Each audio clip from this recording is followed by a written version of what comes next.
quick follow-up to something I posted the other day. I got a few comments on regarding self-worth, self-confidence, feeling inferior. I made I mentioned Eleanor Roosevelt, who said, "No one can make you feel inferior without your consent." And I just wanted to follow up with that. Is the Dutch used to have a saying, and that would be, "They're long-toed." And what that meant was, when you have long toes, they easily get snagged on things, and so people that have inferiority issues often feel offended.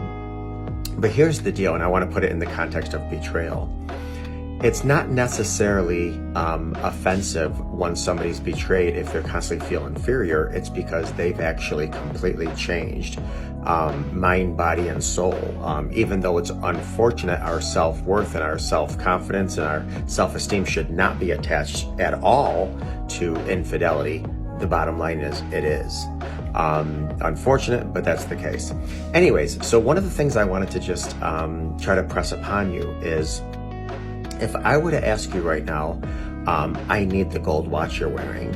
Well, one of the things you might tell me is, I don't own a gold watch, so I can't be responsible to give it to you. And so that's what I want you to think about. When somebody is, I don't care if you're the betrayed or the betrayer, when somebody says something to you, whether it's calling you names, whether it's trying to imply that you lack something or whatever, unless you already own that core insecurity, it doesn't have to hit you.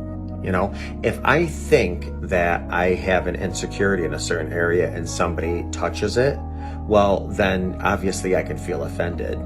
But really their words have to land on something that already exists. Because if it doesn't exist, it's like water on a duck's back, dew on a leaf, it just rolls off. So again, if I were to say, listen, I need your, Rolls Royce, and you're like, well, I don't have one. Okay, it's the same thing. Like if I say, well, you're a doofus because of A, B, and C. Well, that's fine. That's your opinion. I don't have that. I don't identify as that. I don't, A, B, and C. So, doesn't do anything to me. So again, just a nice reminder to, it's advantageous to continuously work on yourself, work on bettering yourself, work on your self-esteem, work on your self-worth, work on your confidence, grow, mature, do all these things and work on your own insecurities. That way you possess nothing when somebody goes to attack or an attempt to harm you. You don't possess it, so it doesn't sink in you. You don't have to digest it. You don't have to let it marinate. It just, like I said, dew on a leaf, it rolls off. So, inferiority, again, from Eleanor Roosevelt, nobody can make you feel inferior without your consent.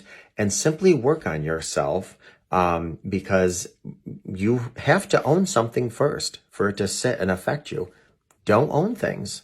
Don't own things. And if somebody says something to you that does hit at a core or maybe move you or annoy you, then that's actually a blessing, because that's an indicator that now you know what you need to work on.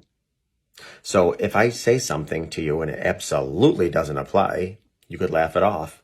But if I say something to you and it actually hits you in a core insecurity, then that might give you information of, geez, that's something I need to work on. That's something I need to heal from. So consider it a blessing.